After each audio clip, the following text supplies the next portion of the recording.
Hello student, welcome to our Kokan education channel. I am Mr. Yogesh Sawant, your master teacher in subject chemistry.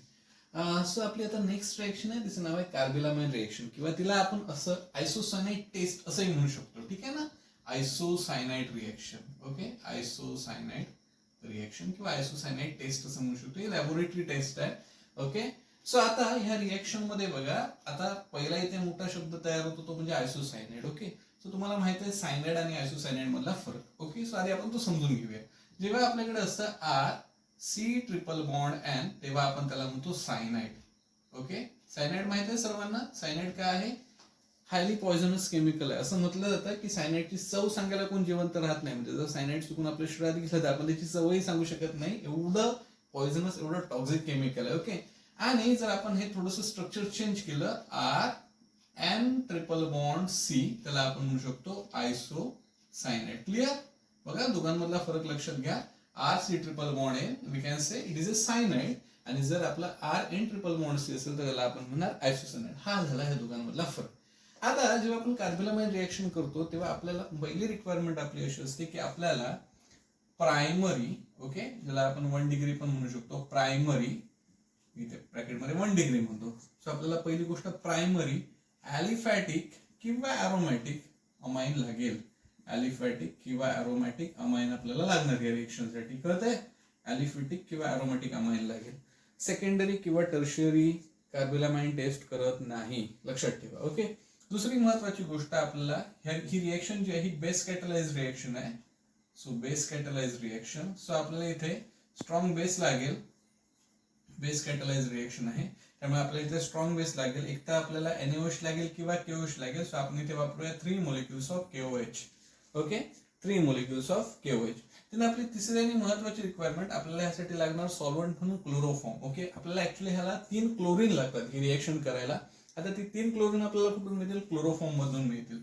So आपल्याला लागेल chloroform molecule CHCl3. So इथे 3 chlorine आले, so आपल्याला इथे chloroform मिळालं. ठीक आहे, सो हे झालं आपलं क्लोरोफॉर्म. सो ह्या 3 महत्वाच्या रिक्वायरमेंट ह्या रिएक्शनच्या. बघा थोडंसं स्क्रीनशॉट करू शकता तुम्ही. बघा पहिल्यांदा आपल्याला प्रायमरी ॲलिफॅटिक किंवा ॲरोमॅटिक अमाइन प्रायमरीच लागणार, सेकंडरी किंवा टर्शरी चालत नाही. देन दुसरी गोष्ट ही बेस कॅटलाइज रिएक्शन आहे. आपल्याला 3 बेसचे मोलिक्यूल लागतील. आपण 3 KOH घेतले. स्ट्रॉंग बेस लागेल आपल्याला, आणि सॉल्व्हंट म्हणून आपल्याला इथे लागेल कोण?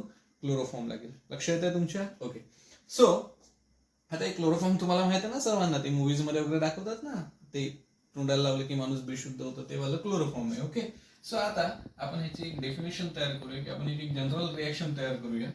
सो आपली जनरल रिएक्शन अशी असेल, आपल्याकडे असेल प्रायमरी अमाइन, आपण लिहूया RNH2.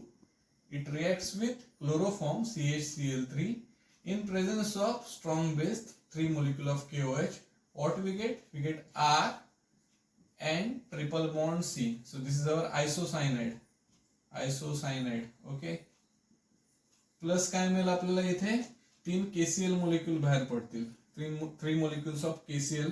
ओके, इथून बाहेर पडतील आणि आपल्याला 3 वॉटर मोलिक्यूल यातनं बाहेर पडतील. लक्षात येते तुमच्या? सो आपण एक डेफिनेशन कशी तयार करू शकतो? व्हेन प्रायमरी ॲलिफॅटिक किंवा ॲरोमॅटिक, आपण असे लिहू शकतो ARNH2.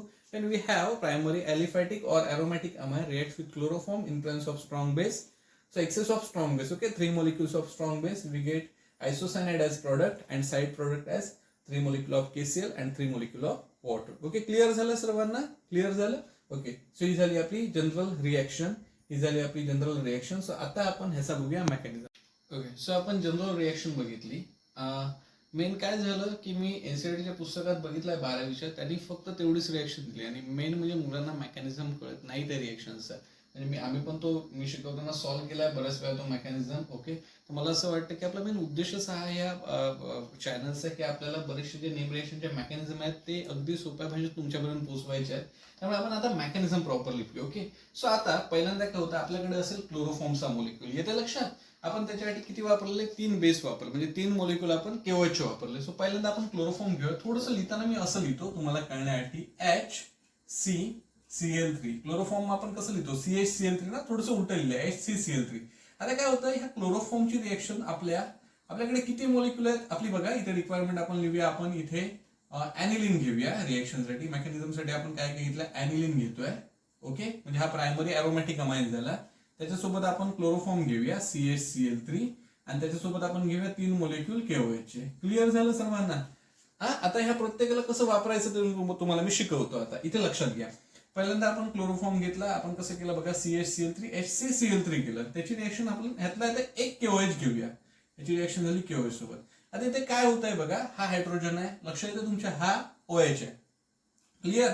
सो पहिली गोष्ट, इथला जो OH मायनस आहे तो ह्या H ला आपल्याकडे खेचेल, कारण हा बेस आहे आणि compare to this base now this chloroform acts as a acid. Clear? Clear? Okay. मी तुम्हाला सांगितलंय सुरुवातीला की हा जर बेस असेल तर हा जो क्लोरोफॉर्म आहे तो ऍसिड म्हणून ऍक्ट होईल. ऍसिड काय करेल, आपला प्रोटॉन देणार. लॉरी ब्रॉन्स्टेड थेरी, आपला प्रोटॉन देणार, बेस काय करेल, प्रोटॉन खेचून घेणार. सो हा H आणि हा OH मायनस, म्हणजे इथे काय तयार झालं, वॉटर मोलिक्यूल बाहेर पडल्या रिएक्शन म्हणून. क्लिअर? मग आता इथे राहिलं कोण, CCl3, कार्बन ट्रायक्लोराइड राहिला, अनस्टेबल कंपाऊंड आहे ना. इथे परत दुसरी गोष्ट काय झाली, इथे एक K+ राहिला बघा, इथला OH गेला, हा H गेला, वॉटर मोलिक्यूल बाहेर पडला. इथे मग कोण राहिला, हा K+ राहिला, कारण हा OH मायनस गेला.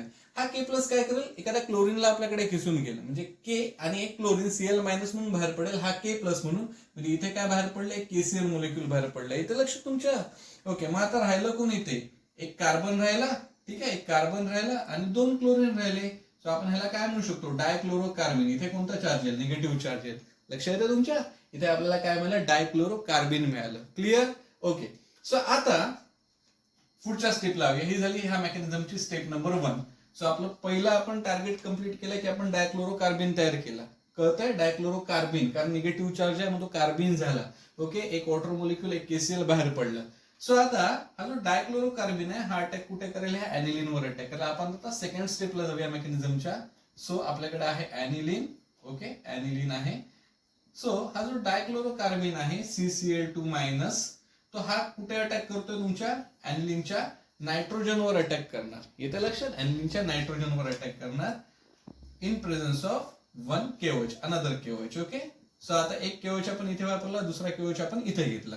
आता इथे आपल्याला काय मिळणार बघा, याची रिएक्शन झाली की आपल्याला इथे मिळेल NH. ओके. आता हे सगळं ना मी सेपरेट लिहितो. ओके. आणि इथे परत कार्बनने अटॅक केला, त्यामुळे हा C, देन हे 2 क्लोरीन आहेत, ते 2 क्लोरीन ऍज इट इज लिहिले. बघा, व्यवस्थित बघून घ्या. हे ऍज इट इज मी इथे लिहिलंय, हा NH2 आणि हा CCl2. आता नायट्रोजनची व्हॅलेन्सी इथे किती झाली, नायट्रोजनची व्हॅलेन्सी किती झाली, इथे 4 झाली. त्यामुळे नायट्रोजनवर कोणता चार्ज आला, प्लस चार्ज आला. इथे कार्बनची व्हॅलेन्सी किती दिसते आपल्याला, 1, 2, 3. कार्बनवर कोणता चार्ज येईल, मायनस चार्ज येईल. काय येते लक्षात तुमच्या? चार्जेस समजून घ्यायची गोष्ट आहे. चार्जेस खूप मोठी गोष्ट आहे, कारण जोपर्यंत आपण चार्ज बॅलन्स करायला शिकत नाही रिएक्शन मध्ये, तोपर्यंत आपण रिएक्शनच्या मेकॅनिझम वर जाऊ शकत नाही. सो आता इथे आता परत काय होईल, इथे KOH होता ना. सो हा KOH थोडस मी चेंज करतो, हा KOH मी इथे लिहितो. ओके. इथे होताच तो KOH, त्याची आपण रिएक्शन इथे दाखवूया, किंवा इथे असेल, ठीक आहे, काय हरकत नाही. हा KOH आहे. आता हा KOH काय करेल बघा, हा जो KOH आहे ना, तो इथला हा OH परत काय करेल, मगासारखा एक हायड्रोजन काढून घेईल. येते लक्षात? आता तो कोणता हायड्रोजन काढून घेईल, इथला NH2 कडचा एक हायड्रोजन काढून घेईल. हायड्रोजन जाताना H+ म्हणून बाहेर पडेल, हा H+ म्हणून बाहेर पडला, इथला OH-, तो आपल्याला काय झालं, वॉटर मोलिक्यूल बाहेर पडला. आणि इथला जो बॉन्ड आहे ना NH मधला, तो कुठे शिफ्ट होईल, नायट्रोजन कडे शिफ्ट होईल. म्हणजे इथे जो नायट्रोजन पॉझिटिव्ह चार्ज शो करत होता, त्याला त्याचे लोन पेअर ऑफ इलेक्ट्रॉन्स परत मिळाले. येते लक्षात? सो इथे त्याला लोन पेअर ऑफ इलेक्ट्रॉन्स मिळाले. सो दुसरी गोष्ट, आता हा K+ राहिला, हा K+ काय करेल, एका दुसऱ्या क्लोरीनला घेऊन बाहेर पडेल. येते लक्षात तुमच्या? K+ ने काय केलं, क्लोरीनला घेऊन बाहेर पडला, Cl-. आता हा जेव्हा क्लोरीनला घेऊन बाहेर पडला, ऑलरेडी तुमचा जो कार्बन आहे हा निगेटिव्ह चार्ज शो करतोय, कारण त्याची व्हॅलेन्सी 3 होत होती. कार्बनची स्टेबल व्हॅलेन्सी 4, आता त्याची व्हॅलेन्सी झाली 2. त्यामुळे बरोबर ना, 1 आणि 2, त्यामुळे त्याला स्टेबल करण्यासाठी काय होणार, हे जे लोन पेअर आहेत ना नायट्रोजनवरचे, ते परत काय करतील, लोन पेअर इथे शिफ्ट होतील आणि इथे नायट्रोजन आणि कार्बन मध्ये डबल बॉन्ड तयार होईल. इथे लक्ष तुमच्या, मी तुम्हाला इथे खाली दाखवतो. इथे काय आपण लिहिलं, -KCl बाहेर पडला. आता इथे राहिलं कोण बघा, ही आपली benzene ring as it is. रिंगवर कोणता इफेक्ट होत नाही. म्हणजे रिंग मधलं कोणते आपल्याला जे पाय क्लाउड आहे रिंग मधलं, ते कुठे आपल्याला शिफ्ट करून घ्यायचं नाहीये, लक्षात घ्या. ही टोटल रिएक्शन होते, ही ह्या NH2 ग्रुपवर रिएक्शन होते. त्यामुळे त्याला आपण नाव बघा, कार्बिलामाइन, अमाइन वर टेस्ट होते, त्यामुळे आपण त्याला कार्बिलामाइन टेस्ट म्हणतो. सो आता इथे लक्षात घ्या. आता इथे राहिलं कोण बघा, आपल्याकडे N राहिला, ओके, H राहिला, ओके. त्याच्यानंतर आता थोडं मी असं लिहितो, हा NH राहिला.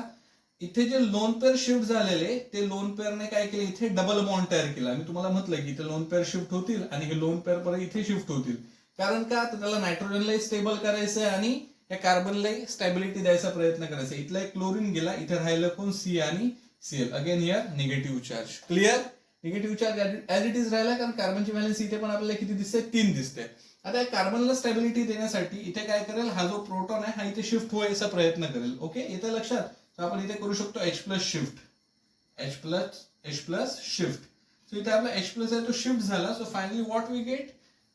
Okay, benzene ring, then N double bond, कारण इथे नायट्रोजनवर काय पॉझिटिव्ह चार्ज आहे ना, त्यामुळे तो त्या नायट्रोजनला स्टॅबिलिटी देण्यासाठी तो इथे शिफ्ट होईल. ओके, देन इथे काय राहिलं? CH आणि इथे काय झालं? Cl. आता इथे कार्बनची व्हॅलेन्सी किती आली बघा? 1 2 3 4 झाली व्हॅलेन्सी. ह्या कंपाऊंडला बऱ्यापैकी स्टॅबिलिटी आली. सो इन नेक्स्ट स्टेप आता बघा, हा आपल्याकडे 3 KOH होते. पहिला KOH आपण इथे वापरला, दुसरा KOH आपण इथे वापरला H2O आणि KCl बाहेर काढायला, तिसरा KOH आपण इथे वापरून घेऊ. सो परत तिसरा मोलिक्यूल आपण वापरला KOH चा. आता तिसरा KOH काय करेल? सेम करेल. हा जो OH आहे हा प्रोटॉनला बाहेर काढेल. आपल्याकडे येतं लक्षात? त्यामुळे तो प्रोटॉन H प्लस बाहेर पडल्यानंतर तो काय करेल? आपला बॉन्ड आहे तो इथे शिफ्ट करेल. क्लिअर? त्याने आपला बॉन्ड शिफ्ट केल्यानंतर हा जो K प्लस उरतो तो K प्लस या Cl मायनस ला घेऊन बाहेर पडेल. फायनली आपल्याला इथे प्रोडक्ट मिळतोय N ट्रिपल बॉन्ड C. मिळाला आपला आयसोसायनाइड. बघा, आपला आयसोसायनाइड मिळालं. ओके, सो इथे आपल्याला आयसोसायनाइड मिळालं, प्लस इथे काय बाहेर पडलं? एक वॉटर मोलिक्यूल आणि एक KCl. सो फायनली आधीची रिएक्शन थोडीशी आठवा. मी तुम्हाला काय दाखवलेलं की आपल्याला आयसोसायनाइड मिळतो, आपल्याला 3 वॉटर मोलिक्यूल मिळाले. बघा, हा एक वॉटर मोलिक्यूल, इथे एक वॉटर मोलिक्यूल बाहेर पडला, इथे एक वॉटर मोलिक्यूल मिळाले. 3 वॉटर मोलिक्यूल. जनरल रिएक्शन थोडीशी मागे जाऊन बघा, तुम्हाला दिसेल तिथे 3 वॉटर मोलिक्यूल. देन इथे एक आपल्याला KCl मिळाला, इथे एक KCl बाहेर पडला, इथे एक KCl बाहेर पडला. आपले 3 KCl बाहेर पडले. सो फायनली आपल्याला किती? 3 KCl मिळाले. सो ही झाली carbylamine reaction. Most important reaction आहे. बऱ्याच विद्यार्थ्यांना कळत नाही की नक्की मेकॅनिझम कसं केलं. तुम्ही मेकॅनिझमचा स्क्रीनशॉट करून घेऊ शकता. तुम्ही आता एक काम करा सर्वांनी, इथे आपण ऍनिलिन घेतला, तुम्ही ऍनिलिनच्या ऐवजी इथिलामाइन घेऊ शकता. CH3 CH2 NH2 कळतंय? इथिलामाइन घ्या आणि इथिलामाइनची तुम्ही रिएक्शन ट्राय करा. हे बघा, तुम्हाला इथिल हा जो इथाइल ग्रुप आहे, इथाइल ग्रुपला आपल्याला अजिबात हात लावायचं नाही. इथे पण मी बघा अरोमॅटिक रिंगला कुठेही टच केलं नाही. आपण टोटल रिएक्शन कुठे केली आहे? NH2 वर केली, बरोबर ना? सो सिंपल, ह्या डायक्लोरोकार्बनची NH2 वर रिएक्शन सुरू करा. बेस ऍड करत चला, वॉटर मोलिक्यूल आणि KCl त्यातनं बाहेर काढत चला. 3 वेळा आपल्याला वॉटर, म्हणजे पहिल्यांदा ह्या स्टेपमध्ये एकदा आणि नंतर ह्या टोटल मेकॅनिझम मध्ये 2 वेळा आपल्याला वॉटर मोलिक्यूल आणि 2 KCl बाहेर पडतील. आणि अशा प्रकारे आपण कार्बिलामाइनचा मेकॅनिझम बघितला. ओके, सो तुम्हाला व्हिडिओ नक्की आवडला असेल, कारण इंटरेस्टिंग रिएक्शन आहे. मलाही शिकवताना खूप मजा येते ही रिएक्शन. सो खूप इंटरेस्टिंग रिएक्शन आहे. आपण ह्याच्या आधी कॅनिझरो बघितली, अल्डॉल बघितली. होप सो तुम्ही त्या रिएक्शन व्यवस्थित समजून घेतलं असेल, प्रिपेअर केलं असेल. ह्या पुढे आपल्याला बऱ्याच रिएक्शन करायचे आहेत. आपलं काम चालू आहे, वर्किंग चालू आहे. So wish you all the best. तयारीला लागा. अशा छान छान रिएक्शन तुम्हाला बघायला मिळतील अगदी सोप्या भाषेत. होप सो तुम्हाला कळत असेल. ठीक आहे, तुम्हाला व्हिडिओ आवडली असेल तर लाईक करा, शेअर करा, तुमच्या फ्रेंड्सना त्या रिएक्शन म्हणजे त्या व्हिडिओज पाठवा, कारण त्यांनाही त्याचा फायदा होईल. कारण बऱ्याच मुलांना कोचिंग अवेलेबल होत नाही, त्यामुळे थोडासा प्रॉब्लेम होऊ शकतो. त्यामुळे तुमच्या विद्यार्थ्यांना, तुमच्या मित्रांनाही पाठवा. तुम्ही रिएक्शन बघा, तुम्ही समजून घ्या, खूप खूप छान अभ्यास करा. व्हिडिओ आवडला तर नक्की लाईक करा. थँक्यू.